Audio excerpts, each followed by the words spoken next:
లైఫ్లో కష్టం, బాధ, ఏడుపు, సమస్య ఈ టైప్ ఆఫ్ లేకుండా లైఫ్ అనేది ఉండదు. అది ఎక్కడైనా సరే పుట్టినప్పటి నుంచి చచ్చేంత వరకు ఏదో ఒకటి చిన్నదో పెద్దదో సమస్య మనల్ని చుట్టుపడుతుంది. అది దుఃఖాన్ని దారితీస్తుందా, మనం ఏడుస్తూ కూర్చుంటామా, అంత పెద్ద సమస్య కాదా అనేది వేరే కథ.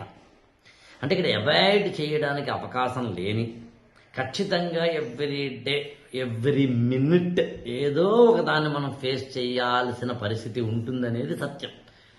మహా అయితే కాస్త ఏజ్ ఒక 3 ఏళ్ళు 4 ఏళ్ళు వచ్చేంత వరకు మన కష్టం మనకి తెలుస్తున్నా, మన బాధ మనకి తెలుస్తున్నా, మనం వ్యక్తపరిచే క్రమంలో మన చుట్టూ అమ్మ, నాన్న, అక్క, పెద్దమ్మ, పిన్ని, బాబాయ్, మామయ్య అందరూ ఉంటారు కాబట్టి సేఫ్గార్డ్ చేస్తారేమో తప్ప, క్రమంగా నువ్వు ఎదుగుతున్న కొద్దీ నువ్వుండే రాజ్యాన్ని రాజు నువ్వే, మంత్రి నువ్వే, బంటు నువ్వే, సైన్యం నువ్వే, నువ్వెళ్ళే బడిలో పలకా నువ్వే, బలపం నువ్వే, ప్రశ్న నువ్వే, బదులు నువ్వే, అన్నీ నువ్వే కావాలి, అనునిత్యం పోరాడాలి, అనుకున్నది సాధించాలి అనేది లైఫ్ యొక్క ఫిలాసఫీ.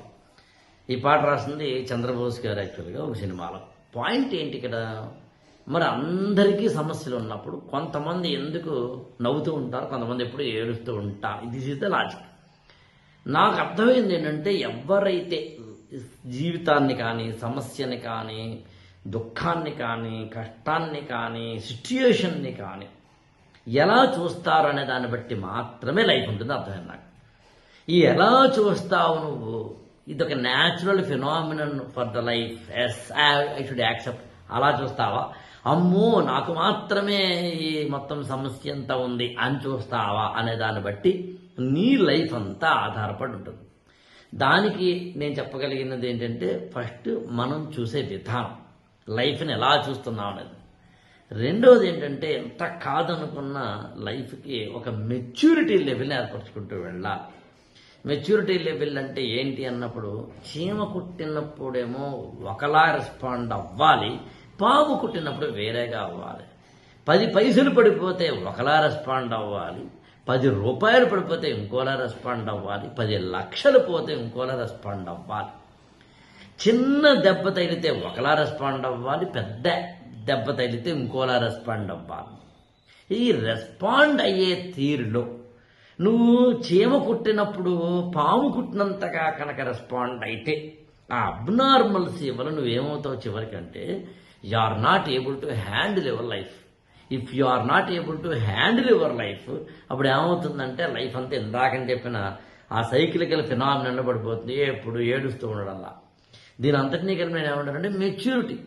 నువ్వు ఎంత రెస్పాండ్ అవ్వాలో అంతే రెస్పాండ్ అవ్వడము అనేది.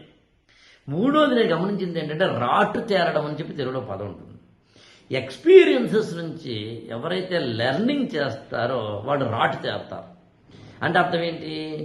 నేను చిన్నప్పుడు బడికి వెళ్ళినప్పుడు ఒక స్టూడెంట్ మా ఫ్రెండ్తో ఎవరితో మాట్లాడుతున్నప్పుడు వాడు ఏదో నన్ను ఏదో సంథింగ్ చేసినప్పుడు నేను అంటూ లెర్నింగ్ చేసుకోవాలి. ఓహో, నేను అనవసరంగా మాట్లాడితే నన్ను ఇక్కడ సమాజం దండిస్తుంది, నేను అనవసరంగా వాడి యొక్క దాంట్లోకి వీడి వేళ్ళు కాళ్ళు పెడితే నాకు ఆ వేళ్ళు కాళ్ళు తీసేస్తుంది సమాజం, నేను నా బిహేవియర్ని నా యొక్క సమస్యల నుంచి దూరంగా ఉండేలా తయారు చేసుకోవాలి అని ఎక్స్పీరియన్సెస్ నేను రాటు తీరేలా చేస్తాయి. చాలామంది ఎక్స్పీరియన్సెస్ నుంచి నేర్చుకోరు. ఎప్పుడైతే ఎక్స్పీరియన్స్ నేర్చుకోరో, అనుభవాల నుంచి పాఠం నేర్చుకోకపోతే ఏమవుతుంది, మళ్ళీ అదే అక్కడే ఉండిపోతాడు. అంటే పాఠం చదవకుండా ఎగ్జామ్ హాల్లోకి వెళ్ళి పరీక్ష తప్పిన విద్యార్థిలాగా అనుభవ పాఠాల నుంచి నేర్చుకోవాల్సిన లెసన్స్ నేర్చుకోకపోవడం వల్ల జీవితం అనే పరీక్షలో ఫెయిల్ అయినందుకు బాధపడతాం. తర్వాత ఇంకొకటి ఏంటంటే, చాలామందికి తెలియంది అవాయిడెన్స్ ఆఫ్ కాన్ఫ్లిక్ట్ అని ఉంటుంది. లైఫ్లో అవాయిడెన్స్ ఆఫ్ కాన్ఫ్లిక్ట్ అనేది చాలా ఇంపార్టెంట్ అంటాను నేను. అంటే అర్థం ఏంటి సార్ అంటే, సమస్య, వివాదం, వాగ్వాదం రాకుండానే కొంచెం ప్రికాషన్, అంటే ఏదో prevention is better than cure లాగా రాకుండానే నిన్ను జాగ్రత్తపరచుకోవడం. ఉదాహరణకి డబ్బు విషయంలో నీకు సమస్యలు వస్తాయి అనుకుందాం. అప్పుడు డబ్బు విషయంలో నువ్వు కొన్ని ప్రిన్సిపల్స్ పెట్టుకొని, అవాయిడెన్స్ ఆఫ్ కాన్ఫ్లిక్ట్ కోసం నువ్వు కొన్ని నియమ నిబంధనలు పెట్టుకొని చేస్తే అయిపోయింది. ఉదాహరణకి నీకు చాలా చిన్న ఉదాహరణ చెప్తాను. ఏదో పెళ్ళం ఈ మంచి కూర చేయాలి, చికెన్లో ఇలా చేయాలి అని అనుకుందాం ఉదాహరణ. ఆమె అలా చేస్తుందని ఎక్స్పెక్ట్ చేసి నువ్వు మా కంచం దగ్గర కూర్చున్నావు అనుకుందాం, ఆమె అలా చేయలేదు అనుకుందాం. అంటే దోరగా వేయించి చికెన్ ముక్కల్ని దాని నూనెలో ముందు వేయించి ఈ పచ్చిమిరకాయలు అందులో వేసి దాని చుట్టూరానేమో అవసరమైతే ఒక జీడిపప్పునో లేదా కనుక పల్లీలనో వేసి దాని చిన్న కారం జల్లి నీ ఏదో ఉంది ఎక్స్పెక్టేషన్. ఇది జరగలేదు అక్కడ అనుకుందాం. అప్పుడు నేనేమంటానంటే అవాయిడెన్స్ ఆఫ్ కాన్ఫ్లిక్ట్ అంటే ముందే నాకు ఇలా కావాలి అని ఆమె చెప్పి చేయించుకోవడం. ఇక్కడ ఉదాహరణ చెప్తున్నాను, మీరు చికెన్ దగ్గర, కిచెన్ దగ్గర, పెళ్ళం దగ్గర, మొగుడు దగ్గర అయిపోకండి. మళ్ళీ ఇందులోంచి పెళ్ళాలే చెయ్యాలా, ఏది పెళ్ళోలే వంట వండాలా.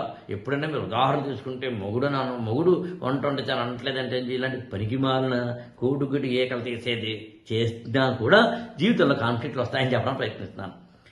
ఎంత మోతాదులో దేనికి రెస్పాండ్ అవ్వాలో తెలియాలి, ఎంత మోతాదులో దేని గురించి ఆలోచించాలో తెలియాలి, ఎంత మోతాదులో ఏ వ్యక్తితో సంబంధం పెట్టుకోవాలో తెలియాలి. అన్నీ ఒక మాట చెప్పాలి. మీకు అగ్రిమెంట్స్ అంటే అవే కదా. మామూలుగా ఒక ఇద్దరి మధ్యన అగ్రిమెంట్ అంటే అర్థం ఏంటి, ఇలా చెయ్యరా భయ్ అని ముందే చెప్పుకోవడం అవాయిడెన్స్ ఆఫ్ కాన్ఫ్లిక్టే కదా. సో అందుకని లైఫ్లో మెచ్యూరిటీ కానీ, అవాయిడెన్స్ ఆఫ్ కాన్ఫ్లిక్ట్ మెకానిజమ్స్ కానీ, లేదా ఎంత మోతాదులో రెస్పాండ్ అవ్వాలనే నార్మల్సీకి అబ్నార్మల్సీకి మధ్యలో నువ్వు ఉండాల్సిన రేఖ గీసుకోవడం కానీ, రాటు తేరడం కానీ, అనుభవాల్లోంచి నేర్చుకున్న పాఠాలతోటి నిన్ను నువ్వు మలుచుకునే విధానం కానీ, ఇవన్నీ ఉంటే నాకు తెలిసి తక్కువ దుఃఖం ఉంటుంది, అయినా ఉంటుంది కానీ నువ్వు దుఃఖపడవు. That is the difference. అందుకని నాకు తెలిసి దుఃఖంలోంచి బయటపడాలంటే, అంటే ఏడుపులోంచి బాధలోంచి బయటపడాలి అంటే రెండే మార్గాలు ఉన్నాయి. ఒకటి అన్నీ వదిలేసి సన్యాసం తీసుకోవడం, లేదా దేన్ని సమస్యగా గుర్తించకుండా సిట్యుయేషన్ గాను వీలైతే ఛాలెంజ్ గాను తీసుకోగలిగితే నాకు తెలిసి జీవితంలో పెద్దగా ఏడవాల్సిన అవసరం ఉండదు. ఈ ఛానల్ని లైక్ చేయండి, షేర్ చేయండి, సబ్స్క్రైబ్ చేసుకోండి.